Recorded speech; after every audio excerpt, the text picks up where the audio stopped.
we are starting the series 5 of IAPC Academy Lecture.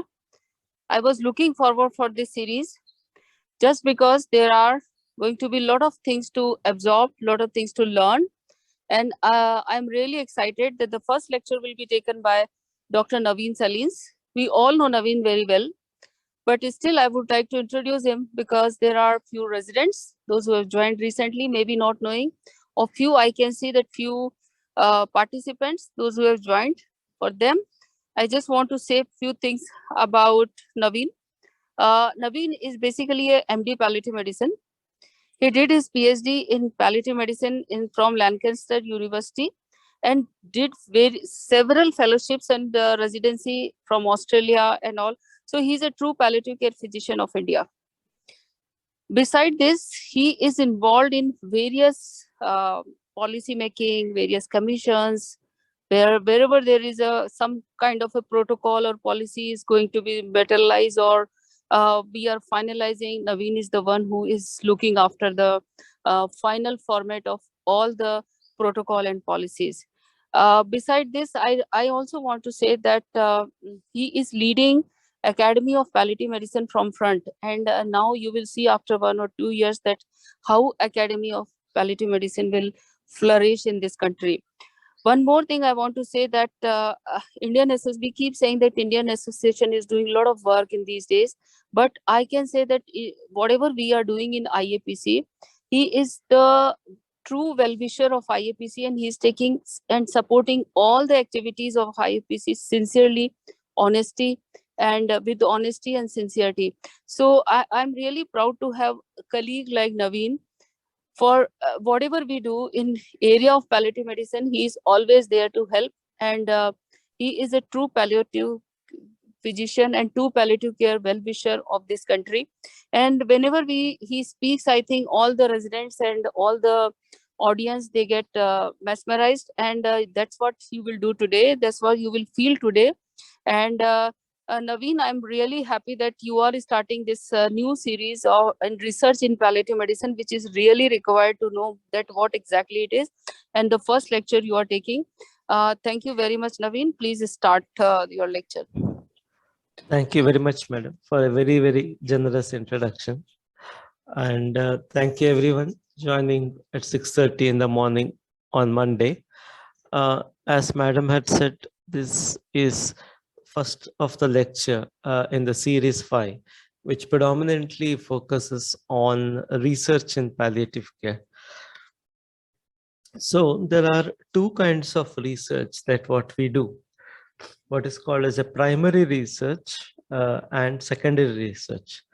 Primary research is where you will conducting a research by directly involving a participants. So it could be human participants or at a laboratory level, where a secondary research is what I'm describing now, usually conducted or done when there is already a primary research. So systematic research review is a form of secondary research. So we all at some point of time write a review.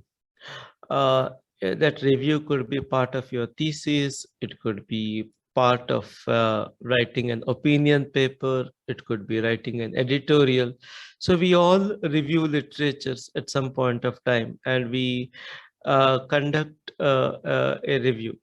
So here we are looking at a more systematic nature of conducting a review. And when I say review, it's a review of the research that has already been done.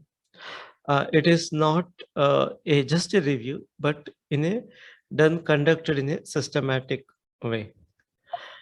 If you are interested in cooking, this is what a master chef, a final version will look like, a fully plated, very attractive looking. This is how your systematic review paper will look like. But in reality, to come here, it's not just writing something, it takes a lot of pain and a lot of work which needs to be conducted in a very, very systematic way to reach this end point.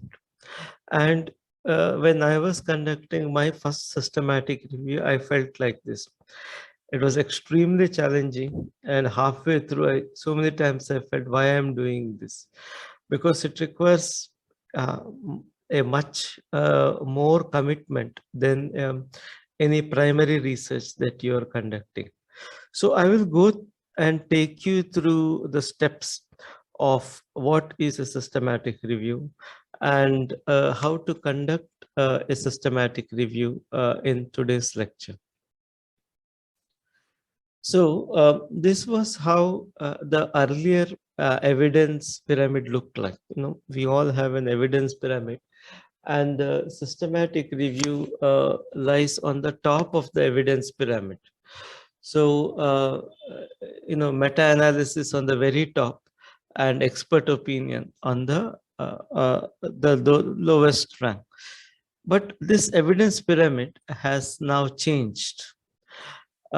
Previously, when I thought that I did a systematic review way back in 2019, my study was somewhere on the top on the systematic review because that was what the evidence showed.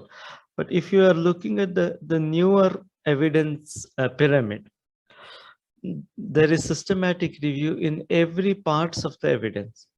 So what was on the top now became level 4A, the paper that what I did, because I did the systematic review of observational and qualitative studies.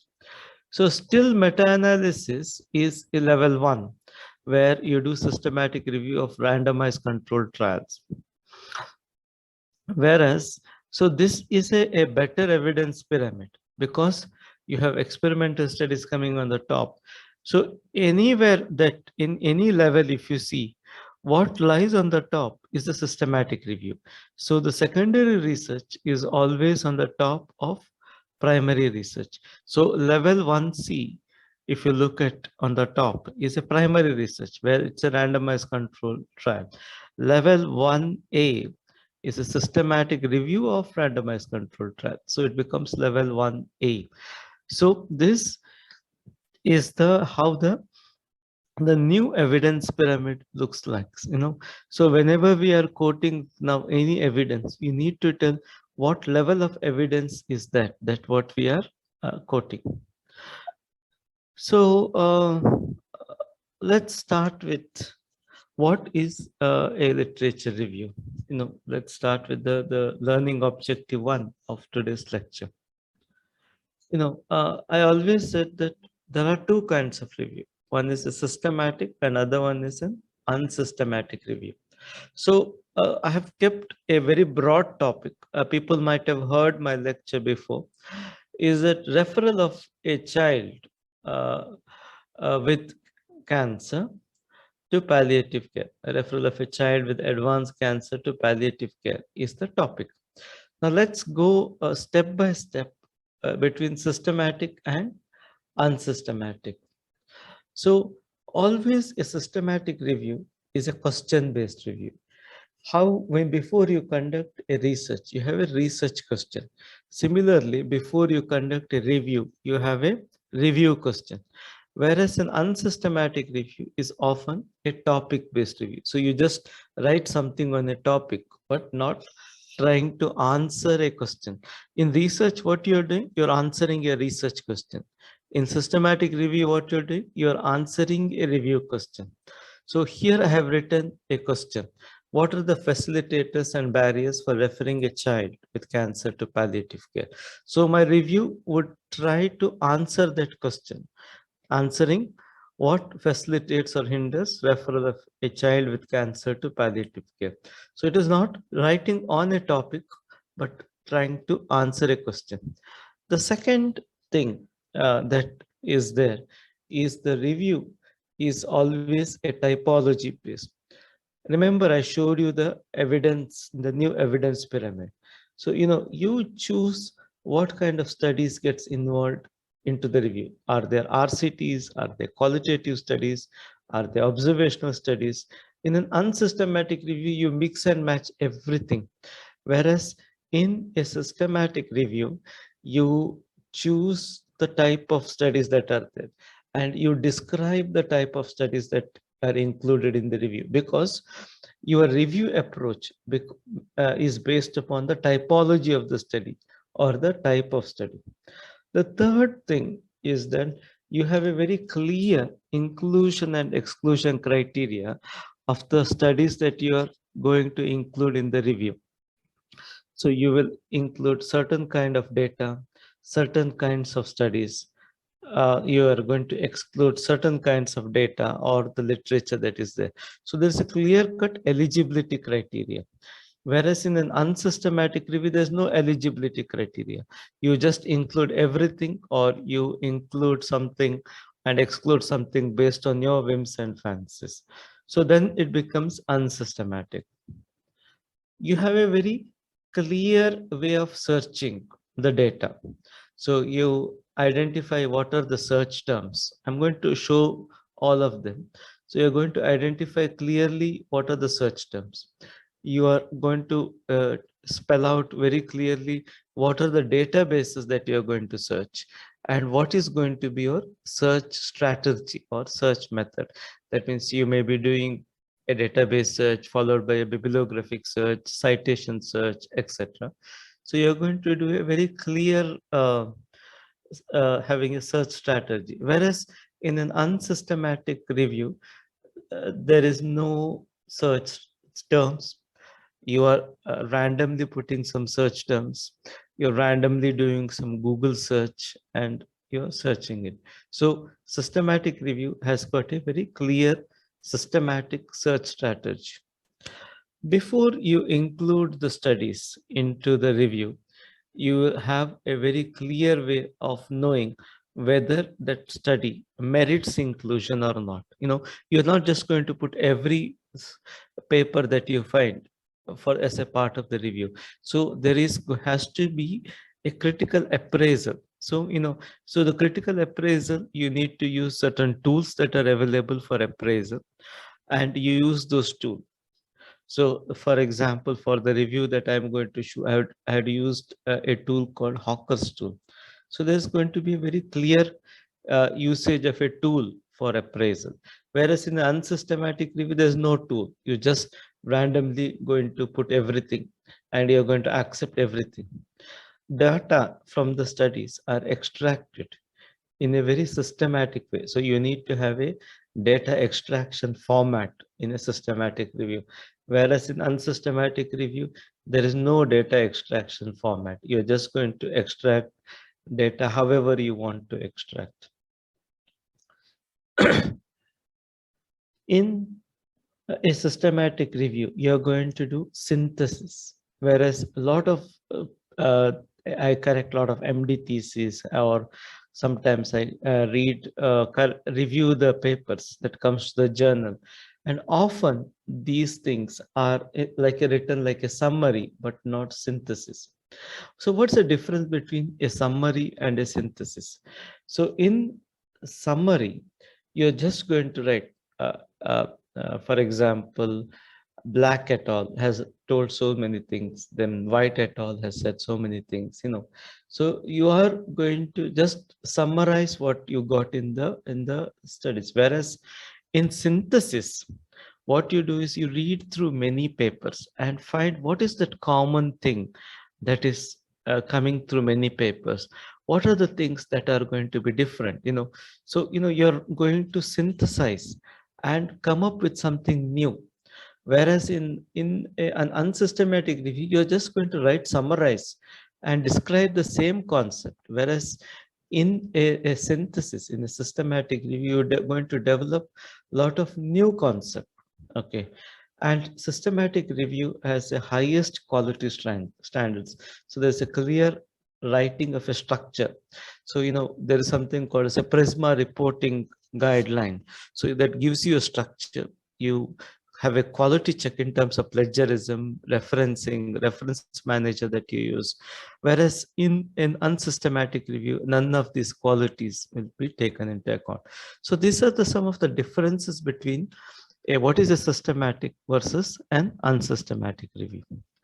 So Now going on to conducting a systematic review, so as I showed you the master chef photo, although when the review paper comes, it looks very attractive. It goes through many complex steps, and these complex steps are very important to get a proper outcome. Why we go into these complex steps is that tomorrow someone else wants to conduct the same systematic review, they should get the same outcome. So there are three parts to that. The first part is preparing for the systematic review. The second part is conducting the systematic review. And the third part is writing the systematic review. So I'll go to the first part, that is the preparing for the systematic review. So before you go into preparing for the systematic review, you need to know what are the parts of the review.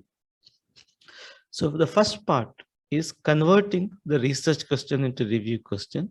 Second is choosing the review approach. Three, having a clear-cut search strategies. Four, appraisal of the studies included for the review. Five, extraction of the study data or study findings. Six, synthesis of evidence. And seven, analysis and interpretation. So these are the various parts of the review. So we started with the first learning objective. Our first learning objective was what is a systematic review and what is the difference between systematic and unsystematic review. The second learning objective of today's morning's lecture is how to formulate the review question. So as I started to mention, we have three parts, that is preparation for the review, conducting the review, and writing the review. So in preparation for the review, before you start the review, you need to have a review question.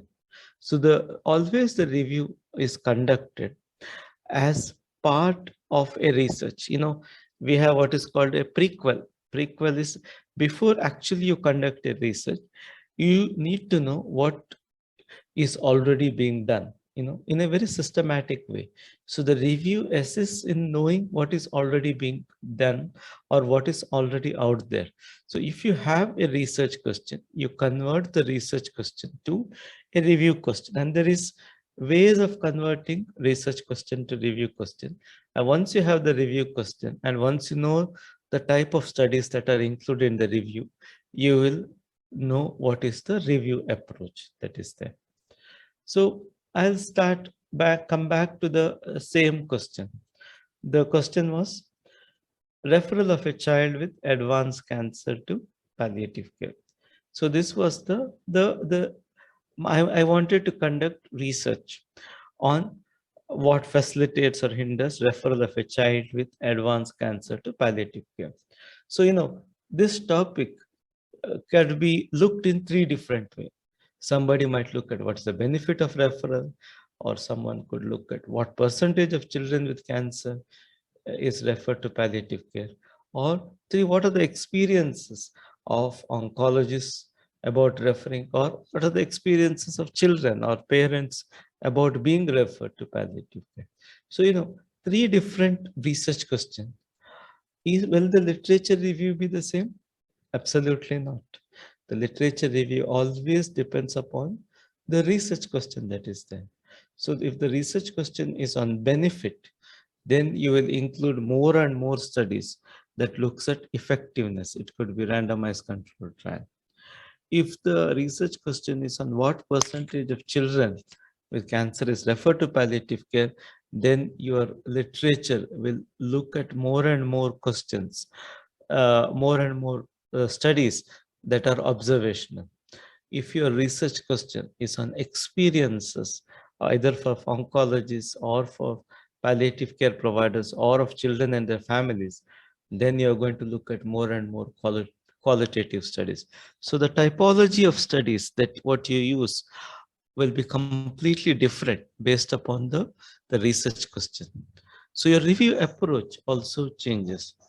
So for example, if you are looking at what is the benefit of referring a child with cancer to palliative care in India, so you do what is called as series of scoping it's not scoping review, but scoping searches. So you start with using a Peacock framework because it's an study that looks at an effectiveness. So you look at the population, you look at the intervention, you look at the comparator, you look at the outcomes and context. So this is the framework that is used while formulating a review question that looks at benefit or effectiveness, because you need an intervention arm and a comparator arm, and you need to have an outcomes also. So this is the Scopus database, and using Scopus database, you identify what is the breadth of literature that already exists on the review, that because you don't want to doing the same review that someone else has done. Your review has to be new. You don't want to put a months of efforts on something that's already being done. So when we put it into the Scopus databases, so when I put the first uh, uh, uh, the research question, there were no hits, there was zero hits. You have to keep working, you have to keep tweaking the research question till you get the review question. The second, I removed India. There were no study from India. So when I removed India, there were 5 hits. And this is, I'm telling, when I had did it in 2018, think the numbers may be different now. Again, when I removed child, it became 25. So what you're trying to do, from a very starting from a very narrow focus, you keep broadening by removing concepts. So if you look at the initial one, it was a very narrow. I looked at child, I looked at cancer, I looked at palliative care, India. Then I broadened by removing India. Let's look at worldwide. Then I broadened by removing child. Let us look at everyone. So so you should always justify how you have developed your review question. You can't just tell this is my review question. There has to be a very clear justification, and this is how you provide the justification for formulating the review question. When you are doing a review question on what percentage of children with cancer are referred to palliative care in India, here you are looking more at all the observational studies or descriptive studies. You use a different framework. There you had used a Peacock framework. Here using a PICO, where O is small, where you're looking at population, phenomenon of interest, and context. So population is children with cancer. Phenomenon of interest that you're exploring is percentage of palliative care referral, and context is in India. So how you have come from the initial review question to the final review question. Similarly, when you are looking at the another question, what are the experiences of oncologists about referring a child with cancer to palliative care in India? Your review question, you developed into the final review question, same scoping searches, but the framework is a different framework. This framework is called spider framework, where you're using sample, phenomenon of interest, design.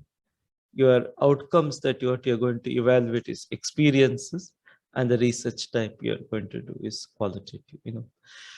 So this is, again, we are now in the preparatory phase. We have developed from research question to the review question.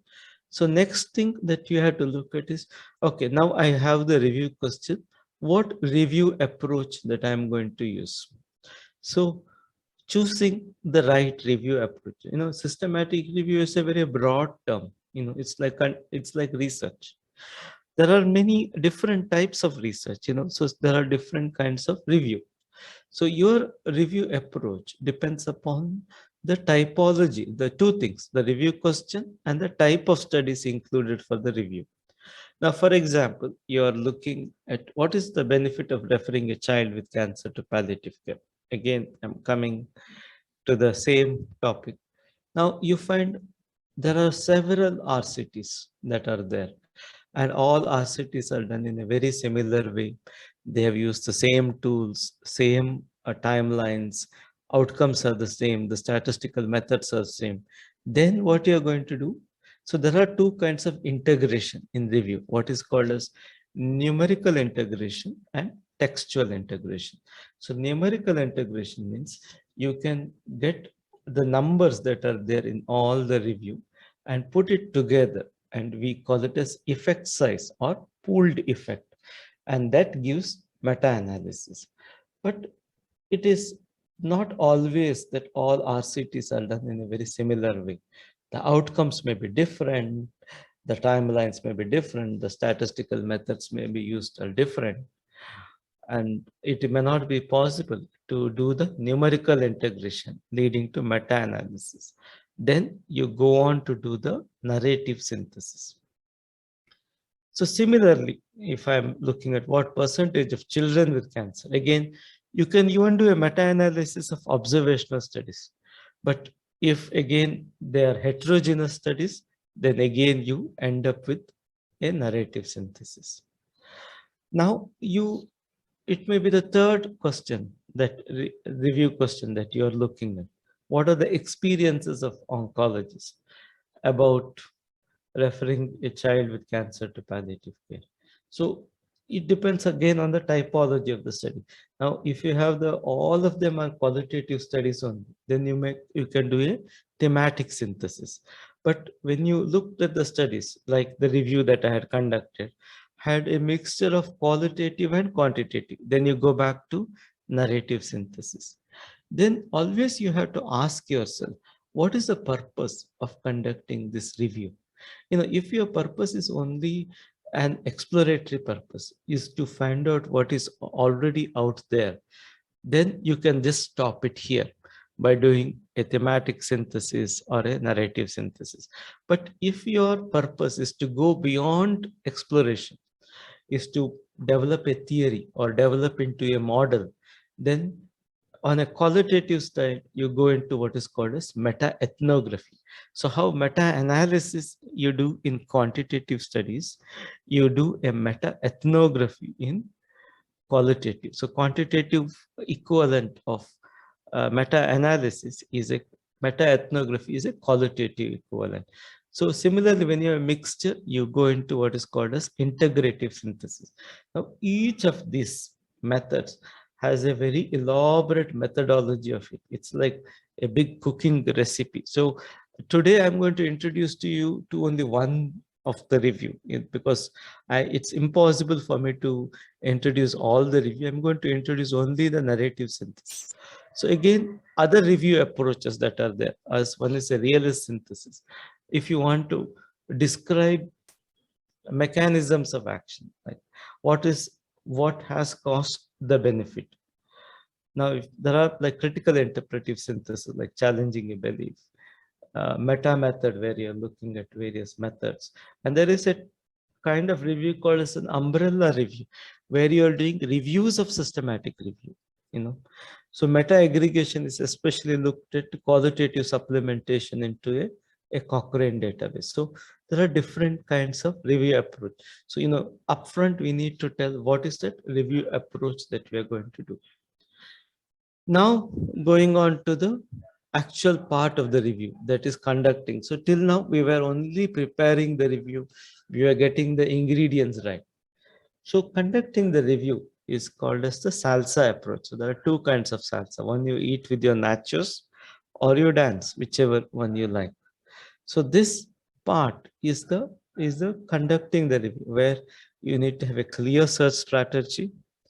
You need to have a clear method of appraising the studies. You have a clear strategy of synthesis and analysis. So SALSA stands for search, appraisal, synthesis, and analysis. So this is the actual part of conducting the study. So this I'm going to give this as a prototype example. So this was the review which I had conducted long time back, 4 years ago. But I felt that this is probably easier because I'm very familiar with this. I'm giving this as an example. How views of oncologists and hematologists impacts palliative care referral. So this was the whole topic of the review that I had looked at. So before I started conducting the review, I need to understand what is already known about palliative care referral. So I looked at what are the already systematic reviews that has been conducted, you know. So already the systematic reviews were conducted about referral patterns by Shalini Dalal in 2016 on referral criteria, appropriateness of palliative care referral, integration of oncology and palliative care, barriers to accessing palliative care, interventions to improve palliative care access, effect of age. So all this which I mentioned are already conducted systematic review. So I shouldn't conduct a systematic review that is already being conducted. But what I came to know is that nobody had conducted a review that looked at views of oncologists and hematologists and how it is impacting a palliative care referral. So I came to know that this is a novel area of research. And why we should conduct, when you write a justification, it's not that not enough that nobody has done that. It's also important that why you're wasting your time and resource on this. So always I started to tell, okay, this is a referral phenomenon. There are three stakeholders. One is palliative care providers who are receiving the referral, patients and family caregivers who are involved in the referral, and oncologists and hematologists who are going to do the referral. And oncologists and hematologists are the gatekeepers. They decide whether to refer or not to refer. So if we know their views of the gatekeepers, it may be useful in understanding why the referral is happening or not referring. So we need to provide a justification as to why we are conducting this review. So this is a nutshell giving the review methodology where I had given. So the review question was, what are the views of oncologists and hematologists on palliative care referral? I started telling in the preparatory phase, there is going to be a review approach. So Popper's narrative synthesis was a review approach. The type of evidence that was included in the review was surveys, qualitative studies, and mixed method studies. So we had all the three kinds of studies. We had to do a critical appraisal. I mentioned while giving a difference between systematic and unsystematic, where you appraise. So we had used Hawker's tool. Data extraction was done systematically using two independent reviewers using a software, and there was a data extraction sheet, and we had interpreted the result using critical realism and social exchange theory. So before you conduct a review, you all take ethics approval before you conduct a research. So similarly, before you conduct a review, you need to take an approval. Basically, more than an approval, you need to have a registration called as a PROSPERO registration. It's a good exercise to do the PROSPERO registration because you will know that the review is being done systematically, because you have 45 sections in the PROSPERO registration form that you need to fill in, and somebody is going to peer review the protocol of your review and going to tell, yes, you could go ahead and do the review. And also it will also, so when you go into the PROSPERO database, so when you go into the search the literature in the Scopus, you will know that whether the systematic review has been done or not, that is being published or not. But when you go into the PROSPERO database, you will come to know whether somebody else is doing it or not. So because you don't want to do the review when somebody else is doing it, so you do the PROSPERO registration. At the end of, if you're successful, they'll send you an email like this telling that your registration is being confirmed, accepted, and they'll give you a registration number which starts with CRD. You have the number here. And when you're publishing your systematic review, you need to code this number. So that makes this review very authentic. There is a clear cut. You have looked at the Prospero database, you have registered in the Prospero database, your registration has been accepted, and you have got a registration number. So this is very important before you embark on the review. Now, starting with the search strategy. Now, if you look at the search strategy here, this looks a very complex table, but this is the starting point for any search. So you need to break the whole review question into small concepts. So my review was, what are the views of oncologists and hematologists on palliative care referral? That was the review question. So I have broken it into 4 parts. I have broken it into views, oncologists and hematologists, referral, and palliative care. So 4. So now you are going to use 2 kinds of searches. One is what is called as unidisciplinary search and multidisciplinary search. So unidisciplinary search is where you are going to search the subject specific database. So here what I provided are the unidisciplinary search strategy, where I'm going to search Medline. PubMed is the search engine of Medline. Okay, I'm going to search Sinhal, PsycInfo, and Embase. Each of the unidisciplinary database has its own search strategy, which is again difficult for me to describe in such a short time. So you need to look into its own, understand its own search, and it has its own thesaurus terms. So we call it as mesh terms for Medline, and we call it as MH terms or DE terms or M3 terms. Then you have the free text terms. So if you look at one concept, like for example, views, the mesh term is attitude of health personnel. Whereas if you go into Sinhal, it may be a different one. If you go into an Embase, it's different. So you need to do both the unidiscipline and the multidisciplinary research bases are like Scopus, Web of Science, Google Scholar, etc. So you need to have a very clear search strategy between the unidisciplinary and multidisciplinary. And from there, this is just some examples. So if when you are searching in Sinhal, how you have searched. So when you are submitting your systematic review for publication, these things has to be provided as supplementary files so that they know that you have followed the system.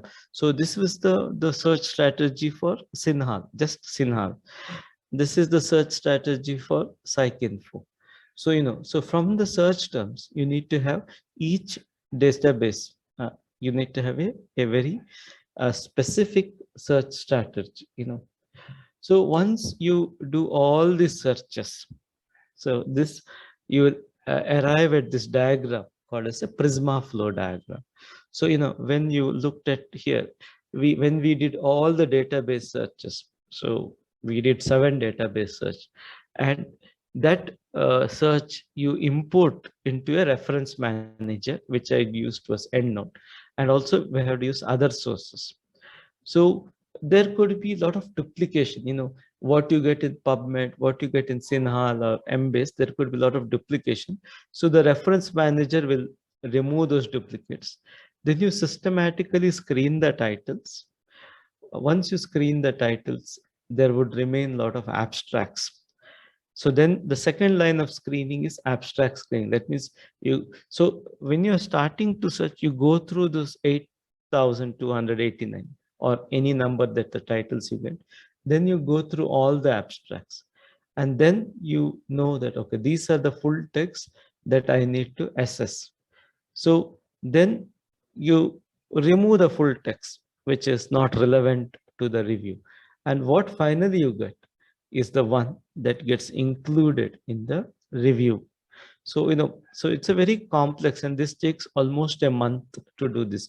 The whole Prisma flow diagram, starting from database search to articles included in the review, all it takes a month. That's why conducting a systematic review is very complex exercise. So if you look at my review that I had conducted, so final there were 23. So you have to have a a countrywide. So where are these reviews? Where are these studies coming from? So from North America, I have 12. I have 7 from Europe, 1 from Israel, 1 from Japan, 2 from Australia. So I know where are the studies are coming, which are included in the review. So I'm going into one review approach which I had used, and I'm going to tell you how I have used the review approach. So in my review, I have used narrative synthesis, and there are different kinds of narrative synthesis. This is the narrative synthesis that I like, which is very easy and is very systematic. So I'd use Popper's narrative synthesis, where there are 4 parts to that: identification of a theoretical framework, developing a preliminary synthesis, exploring relation between the study, it's called translational approach, and developing a line of argument, which is called as the reciprocal and refutational analysis. So 4 steps that are there. So theoretical framework, this is a book actually, it's not a paper. I've read this book, it's an excellent book. A lot of research has been done on social exchange theory and reference. So we have identified this as the framework for the review. The second step was developing a preliminary synthesis. Preliminary synthesis is nothing but making a master chart or the master summary of the studies that are there. So you clearly mention the author, you mention the year of the study and the country, and you have the research question that are there, the participants and setting, the method, and the key finding, and then you see the Hawker score, the critical appraisal. So this step is called as developing a preliminary. This is just one page. There were 23 papers. So this is just an example of the 3 papers that are there. The third part is exploring relationship between the studies. It's a very, very complex thing to do. I had 23 papers with so much of findings. How do you explore? And it's very difficult to do using a pen and paper. If you do, there are chances that you make mistakes. So use a mind map software. So this is just a screenshot of mind map software, and each of the themes that I have generated, I have used different colors, and each of the themes are connecting to sub themes, and from sub themes they're becoming. So the mind map software helps in easily moving study findings across the themes. So from one theme to another theme, you can use it. So this is another screenshot for one of the theme that we have developed, how we have explored the relationship. So you have a theme, you have a sub-theme, and you have an explanatory narrative that comes from various study findings. So if you look at, there are different studies that has contributed from different authors' papers that has contributed to a single sub-theme. So this is called as translational approach. And the fourth, this translational approach leads on to the thematic map. So a review, especially in a narrative synthesis, ends with a map called as a review map or a thematic map, where you have a clearly stated review themes and the sub-themes informing each of the review. The fourth step that is there is called as the developing a line of argument. You're not just going to summarize and put the findings together. You are going to clearly put the argument there. In arguments could be, what are the things that are common, what are the things that are different. If they are common, why they are common, or why they are equal. If it's different, why it is different. The different is the refutational analysis. And for example, I read one line from it. The year of publication of the studies including review range from 2003 to 2019. So, but most of the studies were from the last 5 years. So review from the earlier studies may not truly represent the attitudes of oncologists and hematologists in the later study. So suppose you have a 2003 study which looked at views of oncologists. There is a 2019 study that looked at views of oncologists. Those views may be different. Then once you prepared, Once you have conducted, I've actually gone very fast regarding conduct. You need to write about your review, for other people to know. And this was how it finally came out as paper. The second person who helped me in this review, the two review was Dr. Arun, and Sean and Nancy were my supervisors who looked at the review whether I have done it in a qualitative matter or not. So finally it becomes a research. So systematic review is not a review paper. A lot of the journals, including IJPC, write it under a review. So I have always thought the systematic review, conducting a systematic review is more difficult than original research. In the Western world, systematic review all comes as a research article, as an original article, which gets published. So this was a brief thing on conducting systematic review, which I completed in 45 minutes, and I will stop sharing. Wonderful, Naveen. Wonderful. Yeah. Too good. I think it was such an important topic, and you have given very excellent outline for the residents and for everyone. I can see one question, Naveen. Can you address from Nandini? So collation for synthesis may be supported by an educated librarian. In my opinion, librarian can help you in two ways. One is when you have identified the clear review question and divided it into concept, they may be helpful in identifying the search terms, the what we call the thesaurus terms, and may teach you how to do uh, the searches. So for example, if you're using PubMed, which is a search engine for Medline, the search is very complex. We call this advanced PubMed. They can teach you that. Beyond that point of time, rest is on your own. People say the librarian conducts systematic review, which is completely not true at all. Lot of effort. The quality of the systematic review depends upon your effort.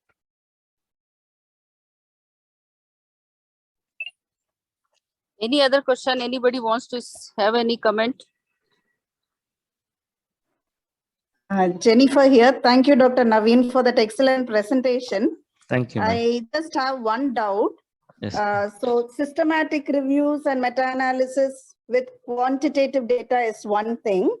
Second thing, with qualitative studies, a review of those sort of things like meta-synthesis or something. So is there a place where you can get a mix of both?